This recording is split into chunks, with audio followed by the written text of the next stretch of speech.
2023 world heart ഫെഡറേഷന്റെ report പ്രകാരം ഏകദേശം 11 മില്യൺ പുരുഷന്മാരാണ് ഹൃദയാഘാതം മൂലം മരണപ്പെട്ടത്. അതായത് 1,10,00,000 പുരുഷന്മാർ. എന്തുകൊണ്ടാണ് ഇത്രയധികം പുരുഷന്മാർ ഹൃദയാഘാതം മൂലം മരണപ്പെടുന്നത് എന്ന് എപ്പോഴെങ്കിലും ചിന്തിച്ചിട്ടുണ്ടോ? നമ്മൾ സ്ത്രീകളെ കാര്യം ആലോചിച്ച് നോക്കിയാൽ നമുക്കൊരു പ്രയാസം വന്നിട്ടുണ്ടെങ്കിൽ നമ്മൾ സങ്കടം വന്ന പൊട്ടിക്കരയും, ദേഷ്യം വന്ന പൊട്ടിത്തെറിക്കും, അല്ലെങ്കിൽ ആരോടെങ്കിലും ഒക്കെ ഷെയർ ചെയ്യും. എന്നാൽ പുരുഷന്മാരുടെ കാര്യം എപ്പോഴെങ്കിലും നിങ്ങൾ ചിന്തിച്ചിട്ടുണ്ടോ? അവരുടെ പ്രശ്നങ്ങളും അവരുടെ ഉത്തരവാദിത്തങ്ങളും പ്രയാസങ്ങളും സങ്കടങ്ങളും അവരുടെ ബാധ്യതകളും എല്ലാം ഹൃദയത്തിൽ ഒതുക്കിക്കൊണ്ട് ഹൃദയം പൊട്ടുന്ന വേദനയിലായിരിക്കും ഓരോ ദിവസവും അവർ മുന്നോട്ട് പോയിക്കൊണ്ടിരിക്കുന്നത്. പലപ്പോഴും നമ്മളൊക്കെ സ്ത്രീകളുടെ അവകാശത്തിനും സമത്വത്തിനും അംഗീകാരത്തിനും വേണ്ടിയിട്ട് സംസാരിക്കുമ്പോൾ എപ്പോഴെങ്കിലും നമ്മുടെ പുരുഷന്മാരുടെ ബാധ്യതകളുടെ പകുതിയെങ്കിലും ഏറ്റെടുക്കാൻ തയ്യാറാവാറുണ്ടോ? അവരുടെ സങ്കടങ്ങളോടൊപ്പം നമ്മൾ അവരുടെ കൂടെ നിൽക്കാൻ തയ്യാറാവാറുണ്ടോ? എപ്പോഴെങ്കിലും അവർ പ്രയാസപ്പെട്ട് നിൽക്കുന്ന സമയത്ത് എന്താണ് നിങ്ങളുടെ പ്രശ്നമെന്നെങ്കിലും മനസ്സറിഞ്ഞ് ചോദിച്ചിട്ടുണ്ടോ? ഏട്ടാ, എന്താണ് നിങ്ങളുടെ പ്രശ്നം? എന്താണെങ്കിലും എന്നോട് തുറന്നു പറയൂ, ഞാൻ നിങ്ങളെ കൂടെ നിൽക്കാം. പക്ഷേ അവർ പറയില്ല.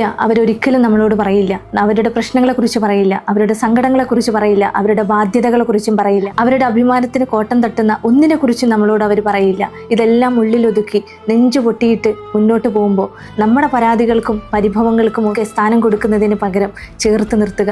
ആ ഹൃദയം പൊട്ടി മരിക്കുന്നതിന് മുന്നേ നമ്മൾ അവരുടെ കൂടെ നിൽക്കുക, അവർക്കൊരു താങ്ങായി നിൽക്കുക.